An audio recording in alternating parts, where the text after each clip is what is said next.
Once I've selected a color I like, that's when it's time to add it to my swatches. I can either do that using the swatches option within the panel menu, or I can open my swatches panel. Right now I already have the swatches panel up on my screen, so I'm going to grab it off and pull it over here.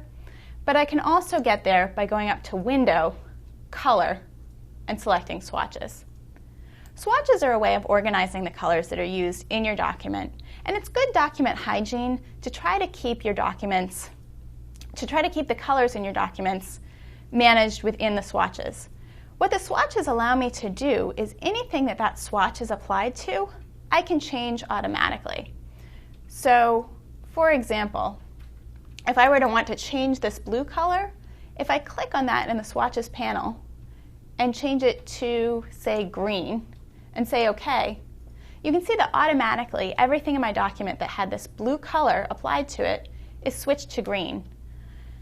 Especially in a long document, but even in a short document, if you have a color applied a number of different spaces or places, this is an easy way to switch it, and it keeps your document more organized rather than having to go and switch each item individually.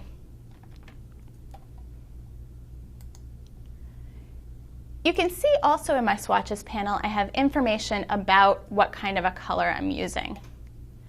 These swatches here are all CMYK swatches indicated by the CMYK icon.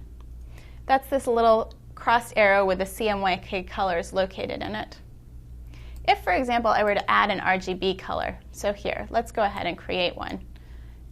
And that says it's out of gamut. I'm going to click on that box there to switch it to a color that works for the RGB space. And I'm going to add it to my swatches. You can see now on this swatch, I have red, green, and blue lines indicating that it's an RGB swatch rather than a CMYK swatch. That's just a quick visual cue that helps you keep track of which swatches are in which colors and what you may be wanting to use in your document.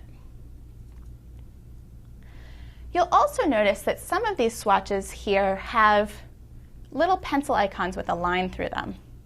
There are 4 permanent swatches within the document, within any document in InDesign. The first is that None color, which allows you to apply complete transparency to either a fill or a stroke. That allows you to have it not appear and not cover something over with a white block. So that None color is very important. You can't delete it. The second color is the paper color. That's the actual background of your document. The default for that is white, but if you know you're going to be working with a colored paper, you can actually double-click on that to edit it and set it to a different color. For example, if I knew I was going to be printing on pink paper with my document, I could set that paper to be a particular pink color. I could say OK, and now you see that my document will simulate that pink color as the background of my document. And it's supposed to give me an idea of what those colors will look like print over that pink color. I don't know, it's not too clear here. That white still looks pretty white, but if I were to be printing this properly, this should show up as a light pink in InDesign. I'm going to go ahead and set that back to white because in most cases, people are going to be working with white or near white paper. I'm going to go ahead and say OK.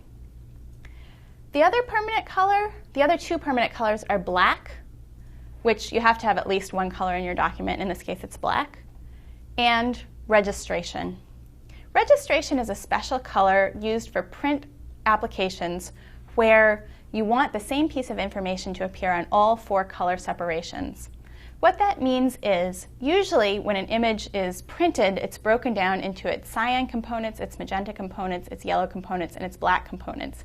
Each of those is plated separately, and then the document will be printed 4 times with each of those separations. Well, what the registration color does is it prints on both or all of the cyan plate, the magenta plate, the yellow plate, and the black plate. So that's what the registration color is for. Beyond that, you can go ahead and create your own colors and add them to your swatches panel. It's a good idea to have all of the colors that you use included in the swatches panel, and it's a good idea to eliminate any colors that you're not using.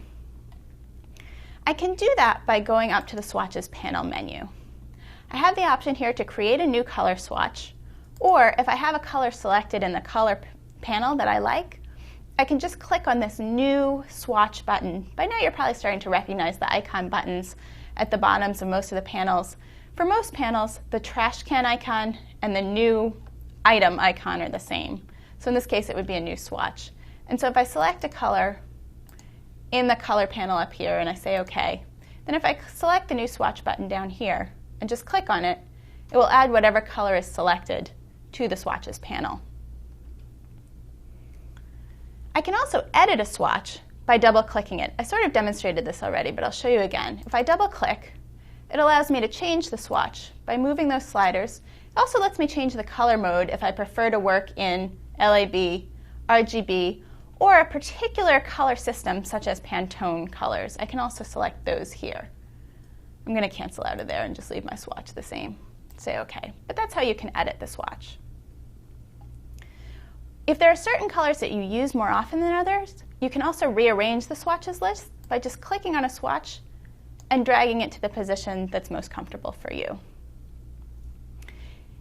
If I decide I no longer need a swatch or it's not used within my document, I can highlight it and just delete it. However, if the swatch is used in my document and I delete it, I'll get this dialog box asking me to replace it with another color, letting me know that that swatch is actually used in my document. I'm going to go ahead and cancel that because I don't actually want to delete it. The other thing I can do from this menu is that I can add all colors that are used in my document that do not appear in the Swatches panel by selecting Add Unnamed Colors. At the moment, I'm using all of the colors that I'm using have been added as swatches.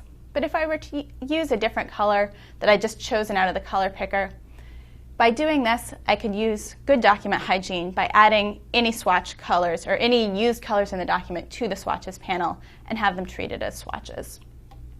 I can also, from this menu, select all unused swatches. So for example, here, I haven't used this pink color. This allows me to select them all, and then I can hit the Delete key, remove any unused colors in my document to eliminate any confusion.